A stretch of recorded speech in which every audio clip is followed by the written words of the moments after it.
దేవునికి మహిమ కలుగును గాక. దేవుని బిడ్డలారా, మనం నేరుగా వాక్య ధ్యానములోనికి వెళ్ళిపోదాం. పరిశుద్ధ బైబిల్ గ్రంథములో నుండి ఆదికాండము మొదటి అధ్యాయం, ఆదికాండము మొదటి అధ్యాయము 20వ వచనము నుండి కొన్ని వచనాలు కిందికి చదువుతాను, చిత్తగించండి. దేవుడు జీవము కలిగి చెలించు వాటిని జలములు సమృద్ధిగా పుట్టించునుగాక అనియు, పక్షులు భూమిపైని ఆకాశ విశాలములో ఎగురును గాక అనియు పలికెను. దేవుడు జలములలో వాటి వాటి జాతి ప్రకారము జలములు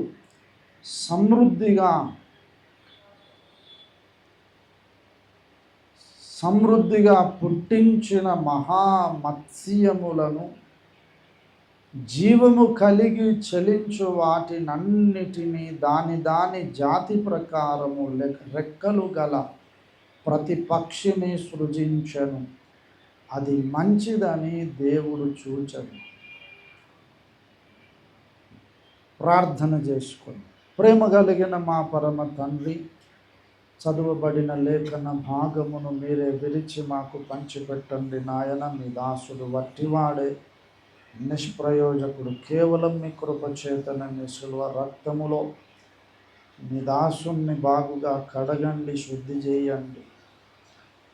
వాక్యముతో ఉదక స్నానము చేయించి మీ పరిశుద్ధాత్మ అగ్నిలో కాల్చిపుటము వేసి పవిత్రపరచి మా అందరితో మీరు తేటగా మాటలాడి మహిమ ఘనత ప్రభావములు మీరే పొందమని, మీరు మాటలాడుచుండగా వినుబుద్ధి, వినగలిగిన చెవి, గ్రహించగలిగిన హృదయం, లోబడగలిగిన యోగ్యమైన మంచి మనసు మా అందరికీ ప్రసాదించమని యేసు నామముననే వేడుచున్నాం తండ్రి, ఆమేన్. దేవుని బిడ్డలారా, ఈ ఆదికాండం మొదటి అధ్యాయములో ఉన్న సృష్టి కథనం ఏదైతే ఉందో, అందులో మన రక్షణకు సంబంధించి, మన రక్షణ ప్రణాళికకు సంబంధించి పాఠాలు దేవుడు నేర్పిస్తున్నాడని మనం చెప్పుకున్నాం. మన రక్షణకు ఇది ఒక ప్రధానమైన సాదృశ్యం. నిరాకారము, శూన్యముగా మారిపోయిన భూమిని బాగు చేస్తూ దాని మీద కొన్ని క్రొత్త విషయాలను దేవుడు సృష్టిస్తూ ఉన్నాడు. అయితే ఈ సృష్టి కార్యం చేయడానికి 7 దినముల వ్యవధి దేవుడు తీసుకున్నాడు. 7 దినములు ఎందుకు తీసుకున్నాడు? ఒక్క దినములో చేయలేడంటే, ఒక్క దినములో చేయగలడు, ఒక నిమిషము కూడా చేయగలడు, ఒక సెకండులో అన్నీ చేయగలడు. కానీ అందులో మనకు మన రక్షణ మెట్లు మనకు చూపుతూ ఉన్నాడు. మనిషి కూడా అపరాధముల చేత, పాపముల చేత చచ్చిన స్థితిలో ఉన్నాడు, దేవునికి దూరం అయిపోయాడు. ఈ పతనమైన వీణిని బాగు చేసి మళ్ళీ దేవుని పోలికలోనికి తీసుకురావడానికి 7 ఘట్టాలుగా దేవుడు పనిచేస్తున్నాడు అని మనం స్థూలంగా చెప్పుకున్నాం. తర్వాత ఒక్కొక్క దినమున ఏమేం జరిగింది, అది మన ఆధ్యాత్మిక జీవితములో ఎలాగా, మన రక్షణ ప్రణాళికలో మనం ఎలాగ ఎదగాలో నేర్చుకుంటూ వస్తూ ఉన్నాం. మనం ఇప్పుడు చదువుకున్న మూల వాక్యం ఏదైతే ఉందో, అది 5వ దినమున దేవుడు చేసిన సృష్టి సంగతి మాట్లాడుతున్నాడు. 5వ దినమున దేవుడు సముద్రములో జలచరములను సృష్టించాడు. అదే దినం ఆకాశ పక్షులను కూడా సృష్టించాడు. వాటి వాటి జాతి ప్రకారము జలచరాలను జలములే సమృద్ధిగా పుట్టించును గాక అని దేవుడు పలికాడు. జలములు పుట్టించినవి. అయితే ఇందులో పాఠం ఏంటంటే, మనం ప్రతి ఒక్కరము కూడా ఆధ్యాత్మికంగా ఒక జలచరములాగా కావాలి. ఇప్పుడు చేప ఉంది, అదొక జలచరం. చేపలు నీళ్ళల్లో ఈదుతూ ఉంటాయి. నీళ్ళల్లో నుండి బయటికి తీసామనుకోండి, అది చచ్చిపోతుంది. ఎక్కువసేపు ఉండదు, కొద్దిసేపు ఉంటుంది, తర్వాత ఊపిరాడక చచ్చిపోతుంది. అయితే జలములలో ఉంటే దానికి మంచిగా కంఫర్ట్గా ఉంటుంది. ఇక్కడ పాఠం ఏంటంటే, దేవుని బిడ్డలారా, మనము జలచరముతో మనము పోల్చబడుతున్నాము. మనకు పోలికగా లేదా మనకు సాదృశ్యముగా ఆ జలచరాలన్నీ ఉన్నాయి. ఇక్కడ జలములు అంటే రెండు విషయాలు. ఒక కోణములో మనం చూస్తే వాక్యమును జలములతో పోల్చారు. వాక్యం అనే నీరు మనకు తెలుసు, పెళ్ళిళ్ళలో చదివిస్తూ ఉంటారు. ఎఫ్ఎస్సి పత్రిక 5వ అధ్యాయం 22 నుండి కిందికి చదివితే పురుషులకు చెబుతూ, పురుషులారా మీరును మీ భార్యలను ప్రేమించుడి, అటువలే క్రీస్తు కూడా సంఘమును ప్రేమించి పరిశుద్ధమైనదిగాను నిర్దోషమైనదిగాను మహిమగల సంఘముగాను ఆయన తన ఎదుట దానిని నిలువబెట్టుకొనవలెనని వాక్యముతో ఉదక స్నానము చేత, వాక్యముతో ఉదక స్నానము అన్నారు. అంటే బైబిల్ని, వాక్యాన్ని ఉదకముతో పోల్చి మాట్లాడుతున్నారు. ఉదకం అంటే నీళ్ళు అన్నా జలములన్నా నీరన్నా ఒకటే. అయితే వాక్యాన్ని జలములతో పోల్చాడు. అయితే ఈ వాక్యములో, ఈ లేఖనాలలో ఉన్న సందేశం ఏదైతే ఉందో అది అపారమైనది, దానికి అంతు లేదా అదొక సముద్రము వంటిది అన్నమాట. బైబుల్ అనే ఆ వాక్య సాగరములో, సముద్రములో మనము ఈదడం నేర్చుకోవాలి. సముద్రం ఒడ్డున నిలబడడం కాదు, సముద్రములోనికి మనం డైవ్ చేయాలి. అయితే మరి నిజంగా భౌతికమైన వ్యక్తిని సముద్రం దాకా వద్దు, బావిలోనే దూకాడు అనుకోండి, నీళ్ళు మొత్తం మీద నీళ్ళల్లోకి పోయాడు, ఎంతసేపు ఉంటాడు లోపల? ఎంతసేపు ఉంటాడు అంటే ఒక నిమిషం 2 నిమిషాలు. ఇక బాగా ఏమంటారు, బ్రీతింగ్ ఎక్సర్సైజ్ చేసి స్టామినా ఉన్న 3 నిమిషాలు 5 నిమిషాలు ఉంటాడు కావచ్చు.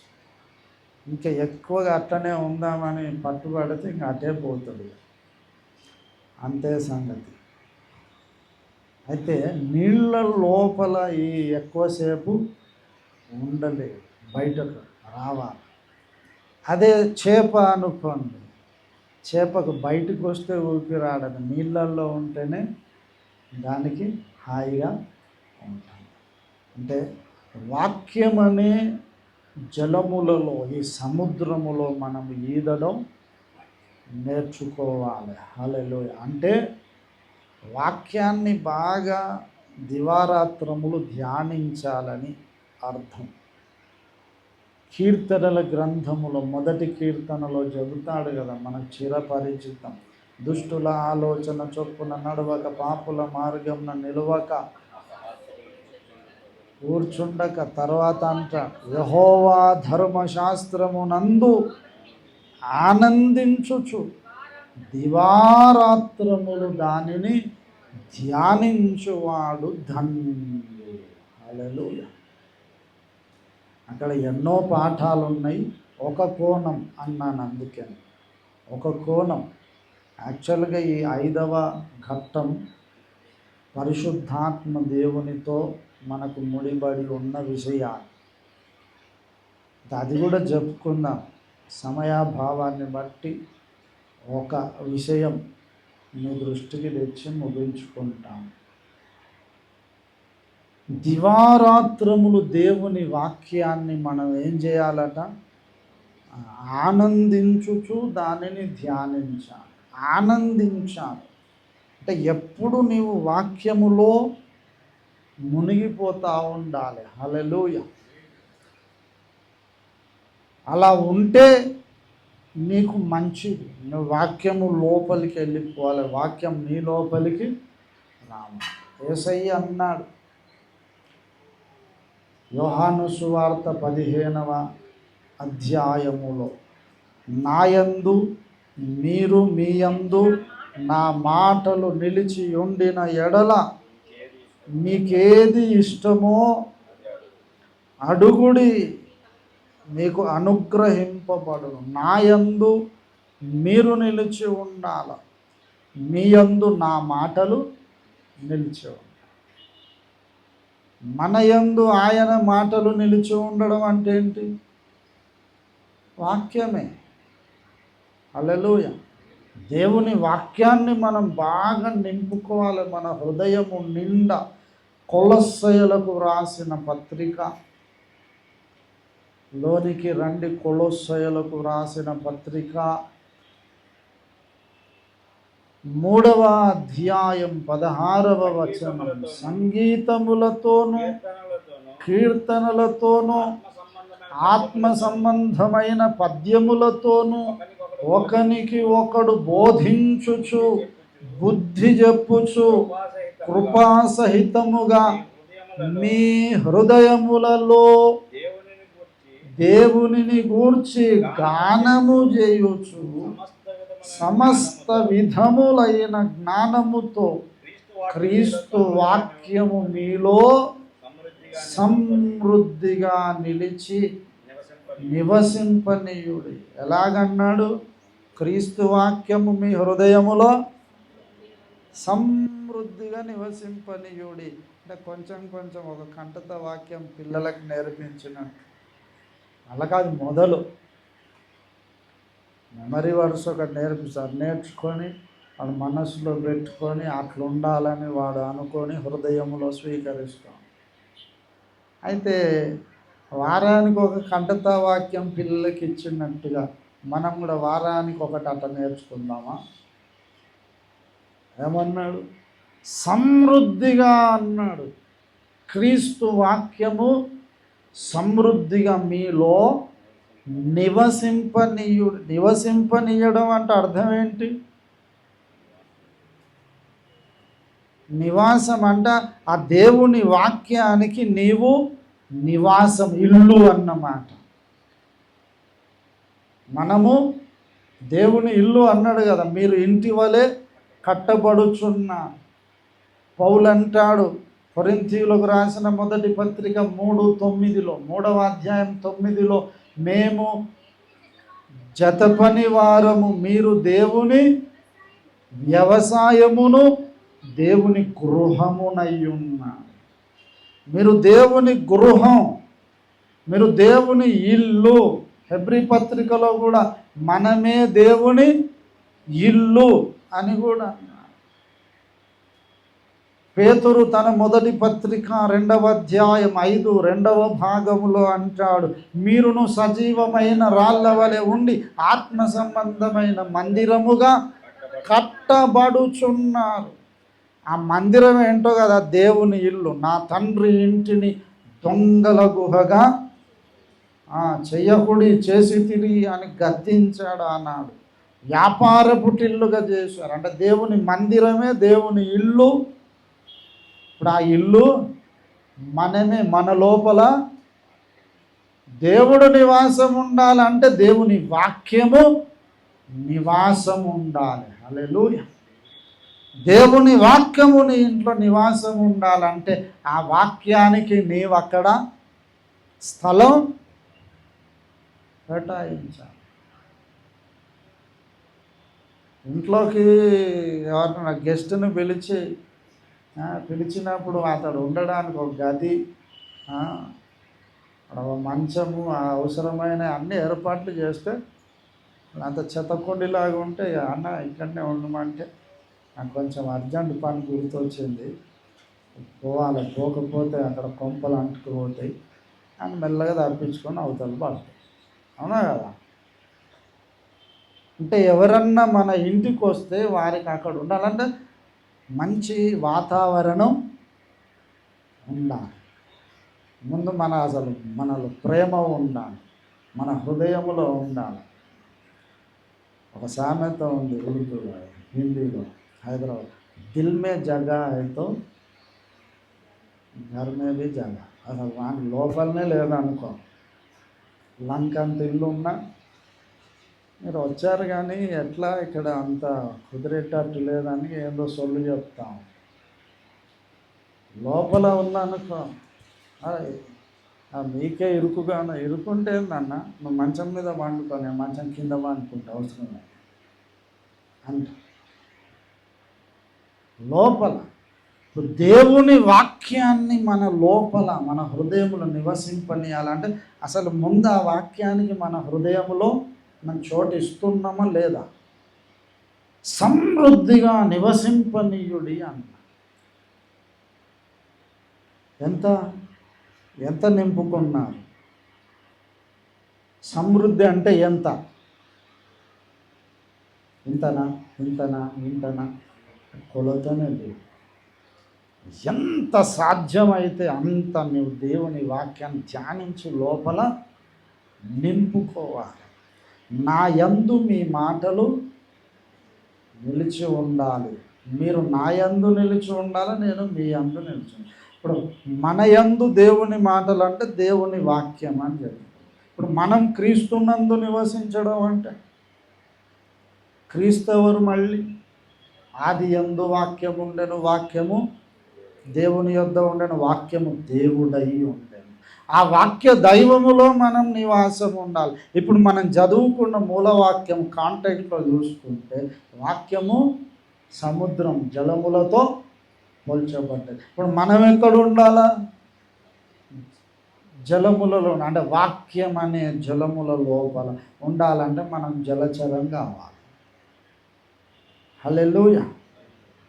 జలచరం కావాలంటే వాక్యాన్ని అంత ప్రేమించి చదువుతూ ఉండాలి. కష్టపడి ఒక అధ్యాయం చదివి అది రోజు పొద్దుగాలు లేచి చదివి అమ్మయ్య సాధించేసినవి ఏమనుకున్నా, ఒక్క అధ్యాయం చదివా గ్రేట్ అని ఇక మూసి పక్కన పెట్టి తర్వాత అధ్యాయం సంగతి రేపు చూసుకుందాం అని ఇక మనం బయటపడాలి. అంటే వాక్యంలో ఎక్కువసేపు చదవలేకపోతున్నాం, ధ్యానించలేకపోతున్నాం అంటే నీకు జలచరం లక్షణాలు ఇంకా రాలేదు. చేపకేమో నీళ్ళల్లోకి వెళ్ళి బయటికి తీస్తే ఊపిరాడదు, మనకేమో వాక్య జలాల్లోకి పోతే ఊపిరాడట్లేదు. రివర్స్ ఉంది అంత కథ. దేవుని బిడ్డలారా, కనుక వాక్యాన్ని మనం ఎక్కువ ప్రేమించాలి. అయ్యగారు ఎన్నోసార్లు చెప్పాడు, దేవునితో సహవాసం చేయడం అంటే నువ్వు బైబిల్తో నువ్వు ఆ చదివి ధ్యానిస్తున్నావు, ఎంత టైం కేటాయించి చేస్తున్నావు, అదే నువ్వు దేవునితో గడుపుతున్న సమయం. చేపలు బయటికి రావడానికి ఇష్టపడతాయా? అస్సలు రావు, లోపలనే ఉంటాయి. మనుషులు వాటిని బయటికి తీసి పడేస్తూ ఉంటారు. ఇప్పుడు మనం బయటికి చేపలాగా వాక్య జలములలోనే మనం ఎప్పుడు ఉండడానికి ఇష్టపడాలి. నువ్వు అందులో ఉంటే అప్పుడు ఆ వాక్యం నీ లోపలికి వస్తుంది. నీవు క్రీస్తులో నిలిచి ఉండగలవు. క్రీస్తు మాటలు ఆ వాక్యం నీలో నిలిచి ఉంటుంది. అంటే వాక్యముతో మనము సహవాసము బాగా చెయ్యాలి. ఈ వాక్యము, ఈ లేఖనాలలో ఏముంది? నిత్య జీవం ఉన్నది అన్నాడు. యోహాను సువార్త 5వ అధ్యాయం 39 చూడండి.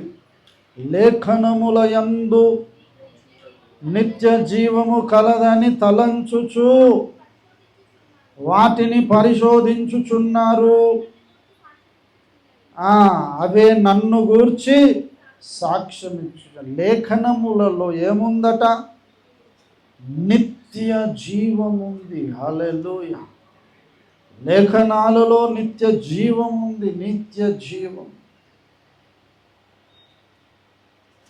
17వ అధ్యాయం యోహాను సువార్త 17:3 చూడండి.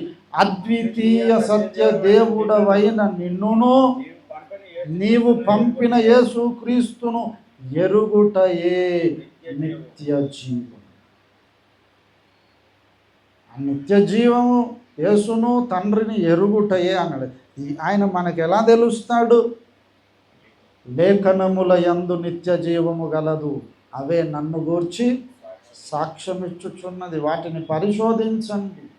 దివారాత్రములు మనం వాటిని ధ్యానించాలని చెబుతూ, దేవుని బిడ్డలారా, సృష్టి కథనములో మొదటి దినమున వెలుగు కలుగజేశాడు. ఆ వెలుగు అంటే సువార్త ప్రకాశం అని మనం చెప్పుకున్నాం లెసన్. రెండవది జలముల మధ్య విశాలము కలుగజేసి ఆ జలములను ఈ జలములను వేరుపరిచాడు. ఆకాశ విశాలమును కలుగజేశాడు. అది పాఠం ఏంటంటే జలములు ఉన్నాయి. మళ్ళీ అక్కడ ఈ జలములు ఏంటిది? బాప్తిస్మ జలాలలో నీవు దిగి నీటిలో ముంచడము బాప్తిస్మం పొందినప్పుడు అక్కడ జలముల మధ్య విభజన కలిగినట్లే నీ మనస్సులో ఒక విభజన కలుగుతుంది. నీ మనస్సు రెండుగా విడిపోతుంది. శరీరానుసారమైన మనస్సు, ఆత్మానుసారమైన మనస్సు. అప్పుడు రెండవ ఘట్టములో మనము నేర్చుకోవాల్సిన పాఠం ఏమని చెప్పుకున్నాం? శరీరము ఆత్మకి ఎప్పుడు సహకరించదు. ఆత్మ శరీరానికి విరోధం, ఒకదానికొకటి ఇది వ్యతిరేకముగా అపేక్షించును గనుక పౌలు చెప్పినట్టు శరీరాన్ని నలగొట్టి దాన్ని లోపరుచుకోవటకు సాధనం చేయాలి. అది కంటిన్యూ చేస్తూనే మూడవ దినపు సృష్టి కథనంలో మూడవ దినం సృష్టి ఏంటి? ఫల వృక్షముల సృష్టిని కలుగజేశారు. అంటే మనం ఫలించే వృక్షములుగా ఉండాలి. ఫలించాలంటే ఏం చేయాలో మనం కొన్ని లేఖనాలు చూసుకున్నాం. ఫలించువారమై ఉండాలి. ఫలిస్తే దేవునికి, తండ్రి అయిన దేవునికి మహిమ వస్తుంది. మీరు నా శిష్యులై ఉంటారన్నాడు యేసయ్య. అదే యోహాను 15వ అధ్యాయములోనికి రండి. 15వ అధ్యాయం 8వ వచనం. మీరు బహుగా ఫలించుట వలన నా తండ్రి మహిమపరచబడును, ఇందువలన మీరు నా శిష్యులై. అంటే ఫలాలు లేనివాడు ఎవడు? ఫలాలు లేనివాడు ఎవరు? యేసయ్య శిష్యుడు కాదు. శిష్యుడు అంటే ముందు నేర్చుకోవాలి, వాక్యాన్ని నేర్చుకోవాలి, బోధ నేర్చుకోవాలి. యేసయ్య చెప్పాడు, సమస్త జనులను నా శిష్యులనుగా చెయ్యుడి అని మత్తయి 28వ అధ్యాయంలో తన అపోస్తలులకు ఆజ్ఞాపించి పంపాడు. సమస్త జనులను శిష్యులుగా చేయమని. శిష్యుడు అంటే ముందు నేర్చుకోవాలని మైండ్ ఉండాలి, శిష్యుని మనసు కలిగి రావాలి. ఈనాడు నేర్చుకుందామని ఎవరికి లేదు. ప్రతి ఓడు నేర్పిద్దామనే బయలుదేరు. వీడికి ఏం తెలియదు, వీడికి చదివే సరిగ్గా నేర్చుకోలే, నేర్పిద్దామని బయలుదేరినందుకే ఇప్పుడు సంఘంలో అన్ని దుర్బోధలు, అంతా విచ్చలవిడితనమై జన్మ పాపం లేదు అంటున్నారు. జన్మ పాపమే లేకపోతే యేసయ్య ఎందుకు అవతరించాడు? క్రొత్తగా జన్మించమని ఎందుకు చెప్పాడు?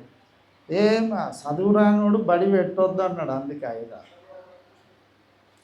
యూట్యూబ్లు పెట్టి కాలేజీలు పెట్టి అన్ని పాడు చేయకుండా ప్రజలను ముందు చదువు నేర్చుకోండిరా, నేర్చుకున్నాక పెట్టుకోండి యూట్యూబ్లు అని చెప్పి ఛానల్స్ అప్పుడు పెట్టుకోండి. నేర్చుకునే మైండ్ లేదు. శిష్యునికి తగిన మనస్సు ఉండాలి, వినాలి, నేర్చుకోవాలి. అంతటితోనే సరిపోదు. నువ్వు శిష్యుడు అయినట్టు కాదు. నీలో ఫలాలు కనిపించాలి. ఫలములు కనిపించాలి. ఫలించాలంటే ఆ వాక్యాన్ని నీవు అవలంబించాలి. విత్తువాని ఉపమానంలో చెప్పాడుగా. మంచి నేల నుండి విత్తనమును పోలిన వారెవరనగా వాక్యమును విని దానిని యోగ్యమైన మంచి మనసుతో విని అవలంబించి ఓపికతో ఫలించువారు అని.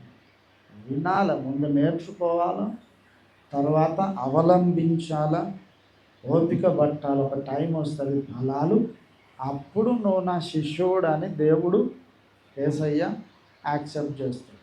హల్లెలూయా.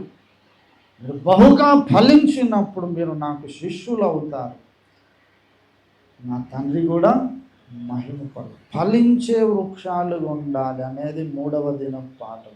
4వ దినమున సూర్యచంద్ర నక్షత్రాలు. మనం ఈ లోకానికి వెలుగై ఉండాలి. వెలుగు అన్నాడు. వెలుగు అంటే మనం ప్రకాశించాలి. కొన్ని విషయాలు నేర్చుకున్నాం.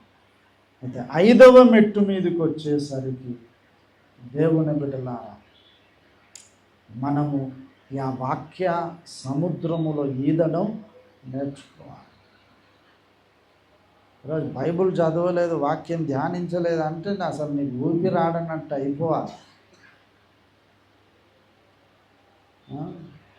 వాక్యం చదవండి, ధ్యానించండి, గ్రంథాలు చదవండి అయ్యగారు అని చెప్పేది ఎందుకంటే మీరు దాంట్లో మంచిగా నానిని అనుకోండి, నిత్య జీవం వస్తుంది. హల్లెలూయా.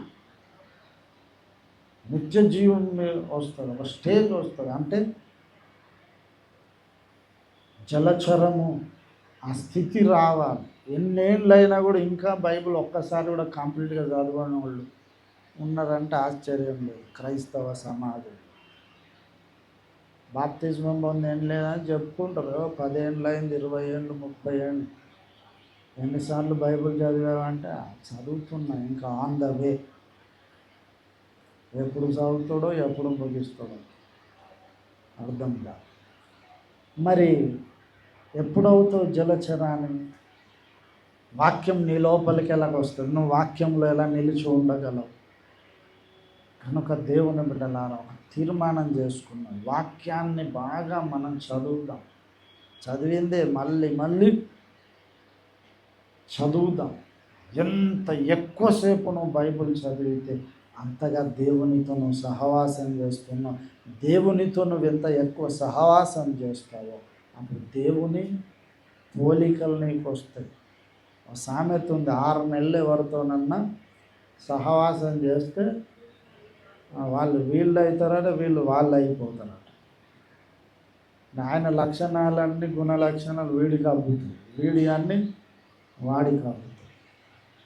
యేసయ్యతో మనం సహవాసం చేస్తే యేసయ్యాన్ని మనకు అబ్బుతాయి, మన యేసయ్యకేం అబ్బవు. అది ఇక్కడ అప్లై. మన యేసయ్యకి అబ్బడానికి మనలో ఉన్న మంచి ఏమన్నా ఉందా? ఏం లేదు. నీతిమంతులు లేడు, ఒక్కడు లేడు. మంచి చేద్దామన్న కోరిక ఉంది కానీ మన వల్ల కావడం లేదు. ఎందుకంటే పాప స్వభావం ఉంది, పాప మరణముల నియమం ఉన్నది. కాబట్టి మనమే ఆయనకు అబ్బేది ఏం లేదు, కానీ ఆయన అయితే మనకు అబ్బుతుంది. సహవాసం చేస్తుంది, ఫ్రెండ్షిప్ చేయాలి. లాస్ట్ వీక్ అనుకుంటా చెప్పుకోండి, దేవుని స్నేహితుడు అయ్యాడు అబ్రహాం. ఎలాగయ్యాడు? విధేయుడు అయినందు. అబ్రహాము దేవుని నమ్మెను, అది అతనికి నీతిగా ఎంచబడెను అనే లేఖనం నెరవేరింది. యాకోబు 2:22-23 వచనాలు. అంటే అబ్రహాము జీవితములో ఒక లేఖనం నెరవేరింది. ఇప్పుడు లేఖనాలన్నీ కూడా ఇప్పుడు మన బ్రతుకులో నెరవేరాలి. హల్లెలూయా. ఏదో ఊరికే చదువుకొని మనం ఇట్లా ప్రసంగాలు చెప్పుకొని పిల్లలకు సండే స్కూల్ కథలు చెప్పుకుంటా ఉండడానికి కాదు. అబ్రహాము జీవితములో ఆదికాండం 15:6 నెరవేరింది. ఎప్పుడు? 22:10లో నెరవేరింది. తన కుమారుణ్ణి బలి బేషరతుగా విధేయుడైనప్పుడు. మనము కూడా దేవుని వాక్యానికి ఎంత విధేయులైతామో ఆ విషయములో నువ్వు నీతిమంతుడు అని తీర్పు తీరుస్తావు. బాప్తిస్మం విషయంలో నీతిమంతులం అయిపోయినాం, విధేయులమైనాం, నమ్మి బాప్తిజం పొందిన రక్షణ పొందిన అయిపోయిందా? మనం విధేయత చూపాల్సినవి చాలా. ఆదివారం రొట్టె విరుచుటలో ఎడతెగద్దు, అపోస్తలుల బోధలో ఎడతెగవద్దు, ప్రార్థన చేయుటలో, సహవాసంలో ఎడతెగవద్దు. ఇవన్నీ కూడా మనం చేయాల్సిన సత్క్రియలు, ఆజ్ఞలు. విధేయులు అవుతా ఉంటే ఈ విషయంలో వీడు నీతిమంతుడు, ఫలానా విషయంలో నీతిమంతుడు, ఫలానా లేఖనం వీడి బ్రతుకులో నెరవేరింది, వీడు నెరవేర్చాడని దేవుడు మన మీద తీర్పు పలుకుతారు. అయితే దేవుని వాక్యంతో మనం ఎంత సహవాసం చేస్తే అంతగా మనం అందులో నిత్య జీవం ఉంది. హల్లెలూయా. సైంటిఫిక్గా మీరు చూసుకుంటే నీళ్ళల్లో కూడా ఆక్సిజన్ ఉంటుంది. ఉంటుందా ఉండదా? జలచరాలు అందులో పోయినాయి, చేపలు అందులో పోతే ఎట్లా బ్రతుకుతున్నాయి? ఆక్సిజన్ పీలుస్తున్నాయి అవి కూడా. కానీ మనం పీలువలేము, వాళ్ళకి పోయినాం మనం. మనమేమో గాలిలో ఉన్న ఆక్సిజన్ను పీలువగలం, కానీ నీళ్ళల్లో ఉన్నదాన్ని పీల్చలేము. ఆధ్యాత్మికంగా మాత్రం వాక్య జలములలో నిత్య జీవము ఉన్నది. దానిని మనం పీల్చుకోవాలంటే అందులో సహవాసం చేయాలి. దేవుడి పాఠం మనందరి బ్రతుకులో అనుభవములోనికి తెచ్చునుగాక. ప్రార్థన చేసుకుందాం, తలలు ఉంచాలి. ప్రేమ కలిగిన మా పరమ తండ్రి, మీకు వందనాలు, స్తోత్రాలు నాయన. వాక్యం అనే జలములలో, ఆ సముద్రములో ఎప్పుడు కూడా దివారాత్రములు ఒక జలచరము వలె నివాసం ఉండాలి. వాక్యము మాలో నివాసం ఉండాలి, మేము వాక్యములో నిలిచి ఉండాలి అని మీరు మమ్మల్ని హెచ్చరించినందుకు వందనాలు. మీ వాక్యమును నిర్లక్ష్యము చేయకుండా మీ లేఖనాల యందు ఆనందిస్తూ దివారాత్రములు ధ్యానిస్తూ మా హృదయములలో మీ వాక్యాన్ని సమృద్ధిగా నివసింపజేసుకోవడానికి మాకు సహాయము చేయండి. అనుకూలమైన వాతావరణం మా బ్రతుకులో, మా హృదయాలలో మేము కలిగి ఉండడానికి సహాయము చేయమని, వాక్య సహవాసము మా అందరికి అనుగ్రహించమని యేసు నామమున ప్రార్థించి వేడుచున్నాం తండ్రి, ఆమేన్. మన తండ్రి అయిన దేవుని ప్రేమ, మన రక్షకుడైన యేసయ్య కృప, పరిశుద్ధాత్మ దేవుని తోడి దివ్య మనోహరమైన సహవాసం చెరి ఉన్న మనకు భూమి అందుండు సకల పరిశుద్ధులకు సదా తోడై ఉండి వాక్య జలములలో ఒక జలచరము వలె దివారాత్రములు దానిలో నివసిస్తూ ఆనందించుటకు సహాయము చేసి నడిపించునుగాక. Amen, amen. యేసు రక్తమునకు జయం, ప్రభు యేసు రక్తమునకు జయం, ప్రభు యేసు నామమునకు సంపూర్ణ విజయం కలుగునుగాక. ఆమెన్.